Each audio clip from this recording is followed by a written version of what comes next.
Hello, H105. Now, you should have read Chapter 12 in Rourke by now, so I just want to take a couple minutes here to kind of touch on some of the highlights and address what I think, at least for me, what my big takeaways from this chapter are, and what I think are some important historical trends to pay attention to as we look at the 1840s and the post-Jacksonian period. So, for me, there are really two major trends going on in the 1840s that I think it's important to pay attention to. The first of these is the continuance of the market revolution, and as American society and the economy increasingly become more and more of a capitalist system, of a capitalist society. And I think this is really effectively summarized and represented in the ideology of free labor, where you have this almost not necessarily precursor to capitalism, but you have this kind of rudimentary economic and social ideology that effectively is used to justify a lot of these changes, to justify a lot of the changes happening and taking place over the course of the market revolution. So, just to review, with free labor, it's an ideology that argues that non slave labor is the ideal form of organization for society and economics. And the belief that society should provide a high degree of economic opportunity and social mobility through the form of its economy. So really, what this is advocating for is, again, kind of like a capitalist ideology where workers would work for a wage, or workers would effectively sell their labor in exchange for a wage. And through hard work and skill, talent, and intelligence, one could rise above the level of a wage laborer to become self-employed. I'm kind of going off of the Abraham Lincoln model, where, as he put forth, you would work for a wage for a number of years to save up some money to eventually become self-employed. And as time would go on, as you become self-employed and get more successful, the idea would be that you would then turn around and hire other people to kind of keep the cycle going. And free labor is important for a number of things. For the one hand, again, it justifies the economic shift away from an agricultural society to a more industrialized and increasingly individualistic and profit-centered economy. It also contributes to changing social norms or social values, where there's a greater emphasis placed on wealth. In the view, the way I interpret this emphasis on wealth stems from the emphasis in free labor on social mobility, that a person should be able to have the opportunity to advance and move beyond the social class they were born in. That effectively rags to riches stories should be possible as long as you had individuals who are willing to work hard enough to move up in the social hierarchy. And the social hierarchy, your status would effectively be determined by your wealth. So greater emphasis was placed on wealth, because wealth was essentially how your status in this society was going to be determined.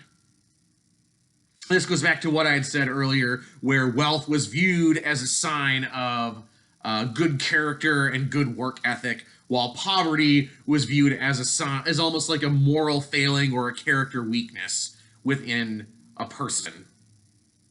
So that is, I think, kind of the broader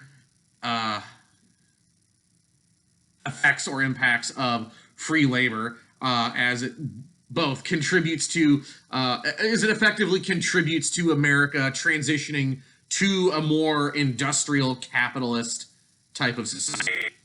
What you also kind of see is the U.S. starts becoming more and more capitalist as the market revolution goes on, is that American industrialization and American capitalism start to take on more unique attributes than we see in Europe, notably Great Britain. So really, because of the Louisiana Purchase and just the massive amount of land the Louisiana Purchase added on to the U.S., the U.S. by the 1840s was still land rich and labor poor. So unlike Great Britain, there was a real problem of ensuring a reliable labor supply to work in industry, because land by and large there was a lot of available land that was available pretty cheaply. So there had to be both incentives put in place in industry to encourage and incentivize people to work as laborers in industry. And there also had to be different structural elements within American industrialization to compensate for the smaller labor pool. So what we see if you look at American industrialization is that wages for Americans actually tended to be relatively high, particularly when compared with wages in Great Britain. And wages were generally high, or at least relatively high, in order to attract people to go and work in industry. Again, there had to be a reason for somebody to go and work in industry. They had to be able to earn a decent living to encourage them to go and work in industry, and basically to discourage them from buying land and going out and being a subsistence farmer. Also, given the small labor pool, American industrialization focused heavily on mechanization and other ways to improve efficiency and productivity, to compensate for the fact that there were not as many workers in American factories as there were in British factories. And also, kind of going along with this, machines and techniques were introduced to compensate for the lack of skilled labor, and to effectively make it possible for unskilled workers to perform tasks that previously only skilled workers would be able to do. A good example of this would be the use of interchangeable parts. Interchangeable parts both increased efficiency, but it also turned what used to be skilled tasks, or tasks that would be done by skilled workers, into unskilled work. The example Rourke gives is that interchangeable parts were first introduced in manufacturing guns. And because of the use of interchangeable parts, no one didn't need to be a skilled gunsmith in order to craft a gun. One could be an unskilled worker and still make a gun because of the use of interchangeable parts. So that's a pretty significant aspect there as well. As the market revolution continues through the 1840s, again, the U.S. is not fully a full capitalist or industrial society at this point in time, but we see the development of trends that keep accelerating throughout the remainder of the 19th century. Notably, trends of urbanization, so you have people moving from the country to cities. You also have trends relating to industrialization and the development of infrastructure. You also have high levels of immigration taking place as well. And all of these factors keep contributing to the transformation over the 19th century of the U.S. from this more agrarian republic into a more industrial capitalist democracy that we really see come into being in the 20th century, which we'll look at next semester. So an important question that I think is important to consider when looking at the market revolution in this period, and particularly the ideology of free labor, is just how much did the United States in the 1840s truly believe in or truly provide social mobility and economic opportunity? And for me, that question really gets kind of murky when you consider the experiences of like women or African Americans or immigrants, and how a lot of these expanded opportunities were really restricted to not even just white men, but predominantly native-born white men. You can see the rampant discrimination against Irish immigrants as examples of fierce anti-immigrant sentiment at the time.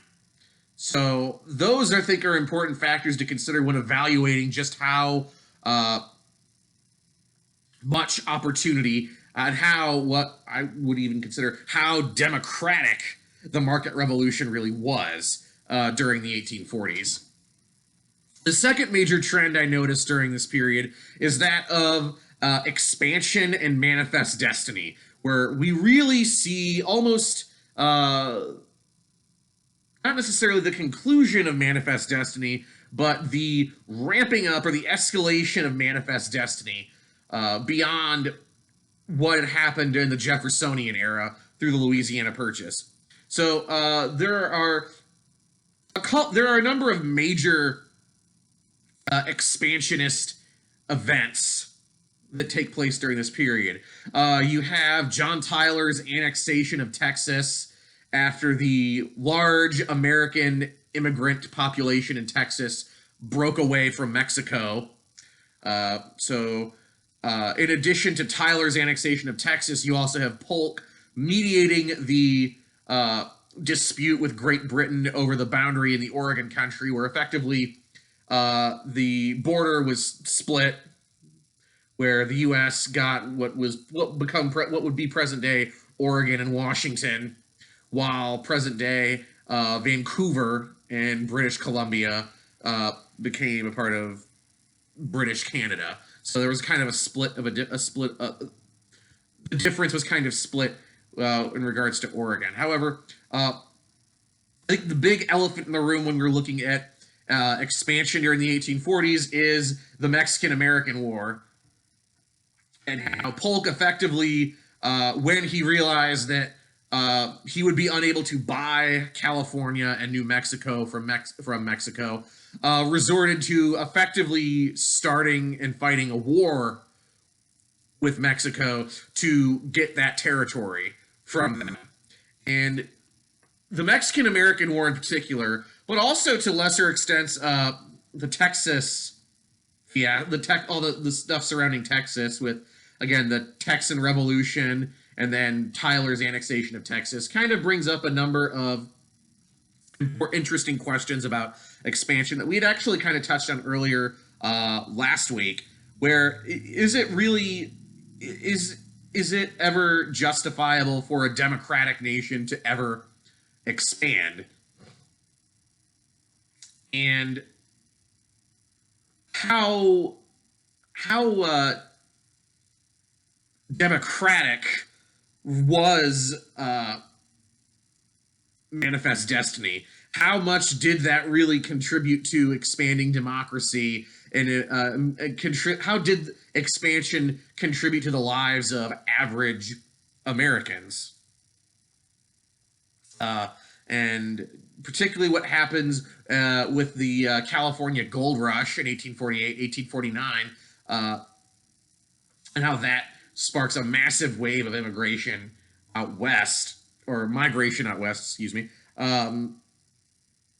How these are again, not necessarily, these questions don't necessarily have cut and dry answers, and that's really kind of the point of history, that most of the time history does not provide us with clear, cut and dry answers. So those are important questions that I'm kind of looking forward to kind of discussing more as we keep moving forward and as we get back in person next week. So if you guys have any questions, email me, get in touch with me. Again, follow along on Canvas this week. The readings that were assigned previously are still assigned for this week. Stay safe, stay healthy, and I look forward to seeing you guys back in class next Monday.